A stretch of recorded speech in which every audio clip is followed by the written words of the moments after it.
अस्सलाम वालेकुम नाज़रीन, आप देख रहे हैं जोत न्यूज़ और मैं हूं एम ए लारिक डेली इशूज़ के साथ। नाज़रीन, अदम एतमाद की जो सूरत हाल है अब सुप्रीम कोर्ट के अंदर है। अदम एतमाद के बाद की सूरत हाल, एक आइनी बहरान पाकिस्तान के अंदर है। बदकिस्मती से पाकिस्तान के अंदर आइन को तोड़ा गया, और आइन को तोड़ा गया किस तरीके से? आइन के आर्टिकल 5 का सहारा लेके आइन को तोड़ा गया। आइन को आइनी तरीके से यानी तोड़ा गया, लेकिन वो जो स्पीकर की रूलिंग है अब उस पर बहस चल रही है कि आया कि वो स्पीकर ने जो रूलिंग दी है वो आइन के दायरा कार के अंदर या उसका अख्तियार है या नहीं। उस पर मामला है सुप्रीम कोर्ट के अंदर। लेकिन उसके अलावा जो पंजाब की सूरत हाल है वो भी बिगड़ती हुई नज़र आ रही है। जैसे आज अपना एक होटल में पंजाब की असेंबली लगी और उसमें क्या हुआ आपको बताते हैं।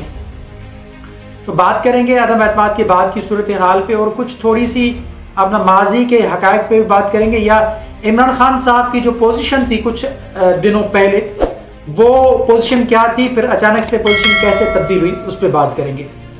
तो अदम एतमाद की जो बात है अब उसमें डिप्टी स्पीकर की रूलिंग का जो मामला है वो सुप्रीम कोर्ट में है, और सुप्रीम कोर्ट में समाअत हुई, और समाअत के दौरान हुकूमती जो साबिका हुकूमती वकील हैं उन्होंने दलाइल पेश किए और अपोजिशन की जानिब से भी दलाइल पेश किए गए।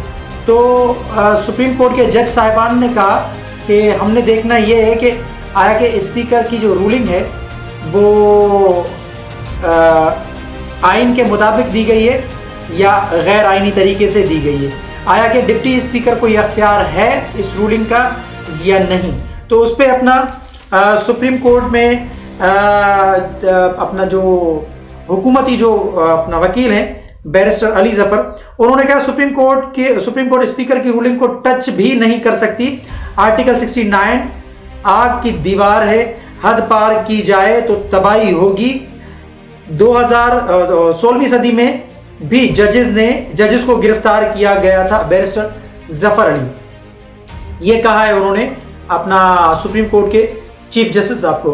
तो सुप्रीम कोर्ट के चीफ जस्टिस साहब ने कहा कि आर्टिकल 69 अपनी जगह, लेकिन जो हुआ उसकी मिसाल नहीं मिलती।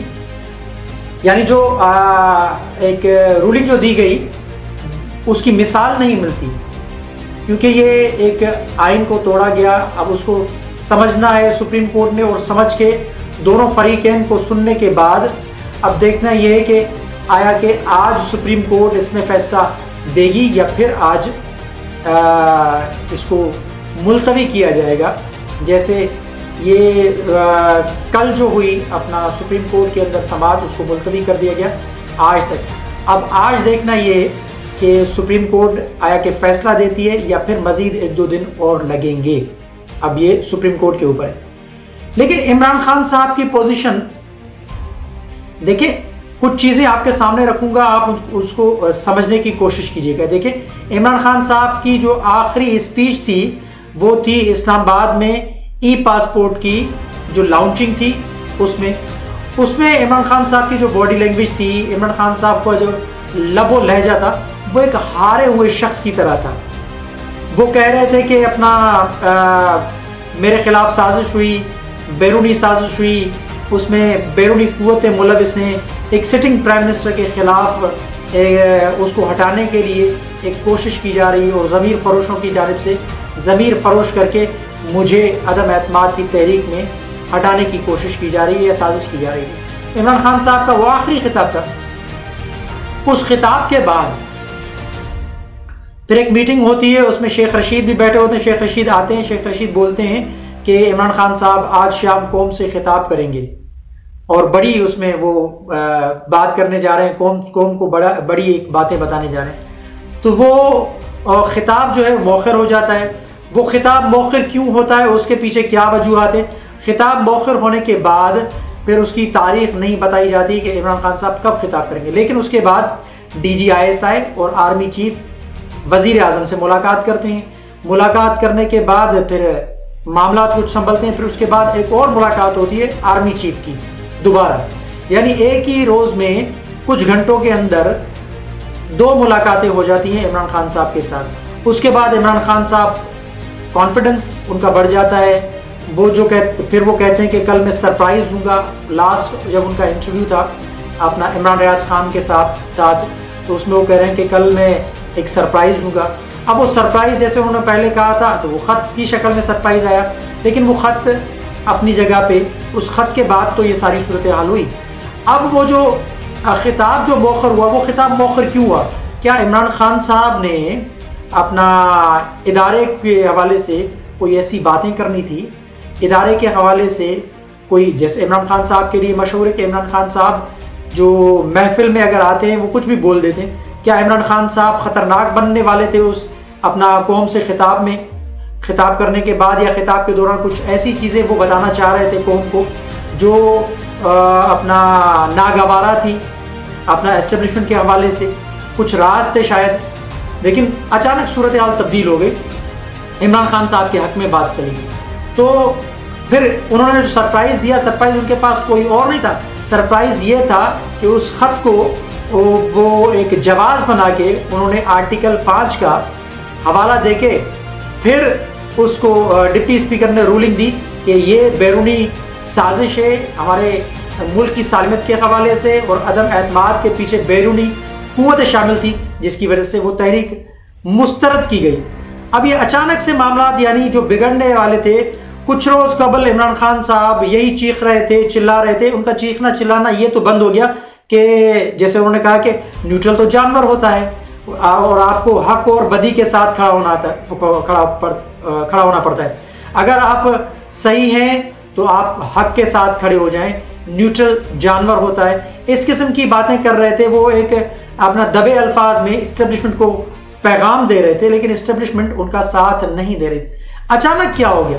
तो मुझे लग रहा है इसके पीछे अभी इमरान खान साहब के पीछे जो कॉन्फिडेंस इमरान खान साहब का जो बढ़ी है, उनके पीछे दोबारा जो एम्पायर है वो एम्पायर ने न्यूट्रलिटी अपनी ख़त्म कर दी इमरान खान साहब का, उन्होंने साथ देना शुरू कर दिया। लेकिन गज़ब की बात तो ये है कि इमरान रियाज खान साहब कह रहे हैं कि अमेरिका में MOU इन्होंने साइन किया है अपोजिशन के लोगों ने, उसमें बड़े इंकशाफात वो कर रहे हैं। उन्होंने कहा कि इमरान खान साहब को हटाने के हवाले से 3 जो शर्तें थी उस पर काम होना था। एक, इमरान खान साहब को हटाने की बात थी। दूसरा, अपना इमरान खान साहब को दोबारा सियासत में ना आने के हवाले से। और तीसरा ये कि इमरान खान साहब को उनको उनकी किरदार कुशी करनी थी। तो ये तीनों चीज़ों में अब वो कह रहे हैं कि वो एक चीज़ में कामयाब हो गए, जो असेंबली इमरान खान साहब ने तोड़ दिया, उनकी हुकूमत ख़त्म हो गई, लेकिन बाकी वो उनके अपना जो मामला थे वो रुक गए, वो वहीं के वहीं रह गए। तो अपोजिशन को यानी वो सीधा सीधा मुलविस कर रहे हैं इस साजिश के पीछे, यानी फिर तो ये गद्दार हो गए। क्योंकि देखें उस खत को जो सहारा मिला है अपना नेशनल सिक्योरिटी जो काउंसिल है उसके बाद का, और DG ISPR का भी बयान आ गया कि हम उस नेशनल सिक्योरिटी काउंसिल के साथ हैं, जो उसमें बयानिया है उसी बयानी के साथ हम हैं। अब देखें कि पाकिस्तान के अंदर जो भी मामलात होते हैं इसमें तो कोई शक व शुबा है ही नहीं, जब तक इस्टेब्लिशमेंट का किरदार नहीं होता है कोई मामलात इधर से उधर नहीं होते। तो अब लग ऐसे रहा है कि एम्पायर ने या तो इमरान खान साहब को सपोर्ट कर दी, एक जानिब हमारे आर्मी चीफ बयान देते हैं मजबूर होके कि रशिया ने जो किया यूक्रेन के साथ वो गलत किया। अब दूसरी जानिब इमरान खान साहब कह रहे हैं कि हम अमेरिका के साथ नहीं जा सकते। तो पहले तो हमें ये क्लियर करना चाहिए कि हम कहाँ खड़े हैं। ये मुल्क में जो आईनी बहरान है, इस बहरान से जब तक सुप्रीम कोर्ट फैसला नहीं देगी तो तब तक नहीं निकलेंगे। लेकिन सुप्रीम कोर्ट भी लग ऐसे रहा है कि ऐसा फैसला देगी, एक बीच का रास्ता सुप्रीम कोर्ट भी अख्तियार करेगी, क्योंकि इधर अपोजिशन है तो उधर इमरान खान साहब हैं और इमरान खान साहब के पीछे जो सपोर्ट है वो लोग खड़े हैं। तो इमरान खान साहब अचानक से ये कैसे तब्दीली हो गई इनकी, और वो ख़त वाला जो मामला है उनको किसने अपना ये तरीक़ेकार बताया आया कि ये साजिश है या नहीं है। अगर साजिश है तो वाकई इसको खुलकर सामने लाया जाए और जो लोग इसमें मुलविस हैं उनको सज़ा दी जाए। अगर इसमें खुद हुकूमती मेंबरान या इमरान खान साहब मुलविस हैं तो उनके खिलाफ कानूनी कार्रवाई की जाए। पंजाब असम्बली के हवाले से आज एक निजी होटल में उनका इजलास हुआ, फिर अपना 198 मेरे ख्याल से मेंबरान ने करारदाद पास किए हमजा शहबाज को वज़ीर आला पंजाब बनाने के हवाले से उनके हक़ में पास किए। तो देखना यह है कि पंजाब असम्बली का इजलास जो 16 तारीख को बुलाने का एक तयशुदा एक टाइम है, उस पर बुलाते हैं, क्या होता है। लेकिन फ़िलहाल तो पंजाब असम्बली को ताले लगा के और खारदार ताले लगा के उसको सील कर दिया गया है। बहाना ये बनाया गया है कि अंदर रेनोवेशन का काम चल रहा है, क्योंकि अपोजिशन के जो लोगों ने तोड़ फोड़ की थी, अब वो तोड़ फोड़ भी नज़र आ गई थी। तोड़ फोड़ के मद में वो रिपेयरिंग हो रही है, इसकी वजह से इजलास डिले किया गया। इमरान खान साहब ने यहाँ पर भी इजलास डिले किया था, अब पंजाब असम्बली का भी इजलास डिले करवाया गया है। ये 2 रोज़ कबल जो इमरान खान साहब दौरे पे गए थे लाहौर में, तो उसके बाद की ये सूरत हाल है। 16 तारीख को, अब ये 16 अप्रैल को ये अपना इजलास होगा।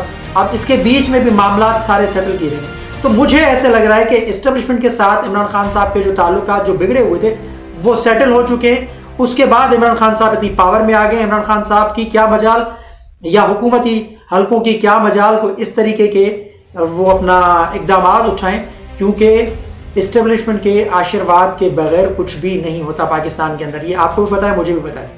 तो मुझे ऐसे लग रहा है कि इनके मामला सेटल हो गए, जिसकी वजह से इमरान खान साहब को फिर दोबारा से इमरान खान साहब ताकतवर बन गए। और ताकत कौन सी है ये आपको पता है, मुझे भी पता है। जो इमरान खान साहब को लाने वाले थे वही उनको DGISI जो अक्टूबर में जो मामला था उसके बाद से मामला जो ख़राब हुए थे वो आज तक कल परसों तक ख़राब थे, लेकिन अब वो मामला सेटल हो गए। और सेटल होने के बाद इमरान खान साहब के हक में सारी चीज़ें जा रही हैं। अब फैसला आपने करना है, कमेंट सेक्शन में अपनी राय का इजहार ज़रूर कीजिएगा। कल तक के लिए अल्लाह हाफ़िज़।